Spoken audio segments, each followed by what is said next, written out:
जय हिंद साथियों। राजस्थान से जो न्यूज आई है दिल को दहला देने वाली है। 13 साल की ये मासूम बच्ची आईसीयू में आज अपना दम तोड़ दी। भगवान से अपने चरणों में स्थान दें। और इस बच्ची के साथ जो दुर्व्यवहार हुआ, ऐसा भविष्य में किसी के साथ ना हो, इसलिए सरकार को से मैं अनुरोध करना चाहूंगा कि इनको कड़ी से कड़ी सजा मिले।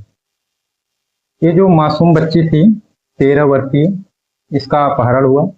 अपहरण के बाद 5 दिनों तक 32 लोगों द्वारा इसके साथ दुर्व्यवहार किया गया, जिससे बच्ची आईसीयू में गई, कोमा में गई और आईसीयू में भर्ती थी, जिसका देहांत हो गया। ये बच्ची वापस तो नहीं आ सकती है, लेकिन ऐसी घटनाएं रोकी जा सकती हैं यदि सरकार कठोर कानून लेकर के आए। ऐसे अपराधियों के लिए फांसी की सजा बहुत कम होती है। ऐसे अपराधियों को ऐसी सजा दी जाए कि इनका जीवन जो है जीते जी नरक हो जाए। मेरे हिसाब से ऐसे अपराधियों के लिए सजा यह होनी चाहिए कि इनके हाथ पैर काट करके, अंधा करके छोड़ दिया जाए, ताकि ये समाज में घुट घुट करके जिए और अपने जीवन से ज्यादा इनको मौत प्यारी लगे। समाज में ऐसी घटनाएं तब तक होती रहेंगी जब तक कि लोगों द्वारा ऐसे अपराधियों को खुद सजा नहीं दी जाएगी। सरकार में तो खुद ही तमाम प्रकार के अपराधी बैठे हुए हैं।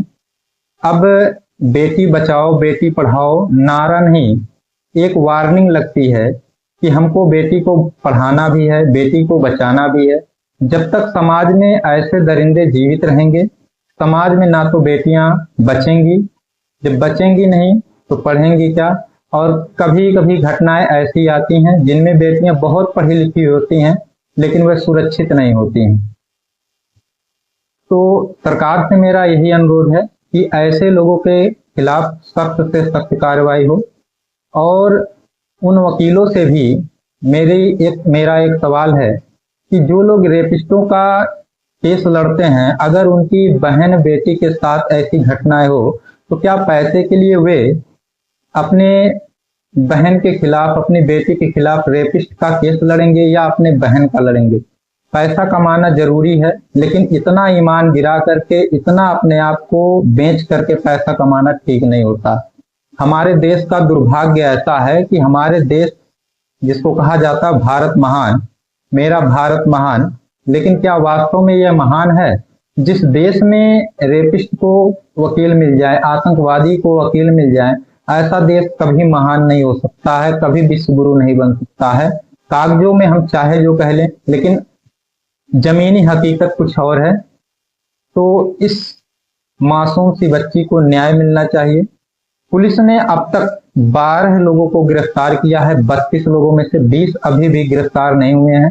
तो इनको गिरफ्तार करके पूछताछ करने की जरूरत नहीं है। इनको सिर्फ एक ही सजा मिलनी चाहिए, या तो मृत्युदंड या फिर इनके हाथ पैर काट करके, अंधा बना करके, अपाहिज बना के छोड़ा जाए, ताकि इन्हें समाज में ये रहें तो लोगों में डर जाए, अपराधियों में डर जाए, तभी समाज में सुधार हो सकता है। उसके पहले सुधार होना असंभव जैसा प्रतीत हो रहा है।